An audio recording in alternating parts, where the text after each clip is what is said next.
Hola amigos de YouTube. En este vídeo hablaremos acerca de los descensos más polémicos de la historia del fútbol peruano.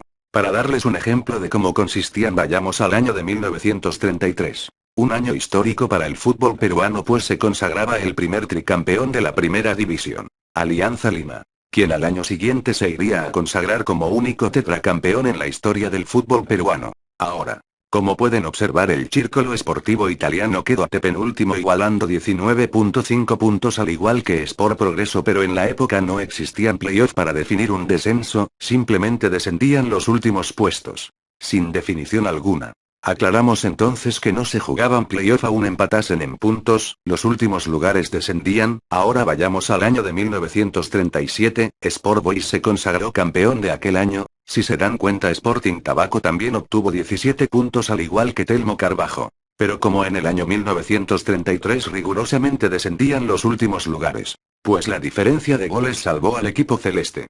Ahora vayamos al año de 1938. Uno de los descensos más oscuro e histórico del fútbol peruano, pues Alianza Lima iría a segunda división. Pero primero revisemos la tabla de posiciones. Aquel año Deportivo Municipal se consagró campeón con 22 puntos. ¿Ahora observan algo raro? ¿Alianza Lima jugó un playoff de desempate?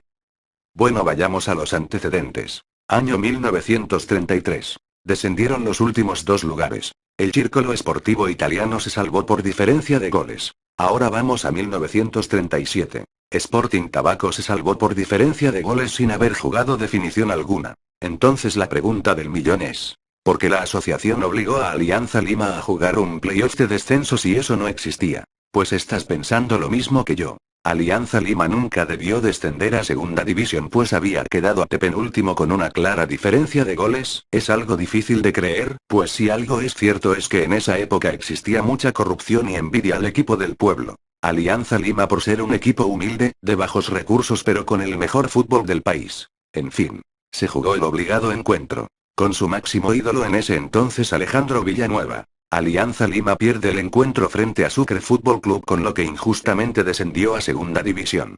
Ahora nos vamos a 1947. Atlético Chalaco se coronó campeón de aquel año. Ese año debió descender un equipo, Universitario de Deportes, quien ocupó la última casilla de la tabla. Pero la asociación decide que no bajara, que tendría que jugar un playoff al igual que Alianza Lima, algo injusto pues el playoff no existía. Además, Alianza Lima había quedado antepenúltimo y la último. Bueno, la sorpresa fue que la U nunca jugó el playoff. Pero veamos la explicación de la asociación del por qué la U no jugó el playoff de descenso. Esperen. ¿Se decidió anular por no poseer una notoria diferencia de goles? Esto solo tiene una explicación: engaño al hincha peruano. Veamos los antecedentes. Círculo se salvó por tener 5 goles de diferencia de Sport Progreso, entonces Sporting Tabaco se debió salvar por poseer 4 goles de diferencia por encima de la U. Y es más, esto aclara que Alianza Lima nunca debió jugar un playoff de descenso, pues tenía 3 goles de diferencia por encima de Sucre. Entonces esto no tiene lógica, así engaña la asociación al hincha peruano. Pero veamos la verdad del por qué la U no jugó el playoff de descenso.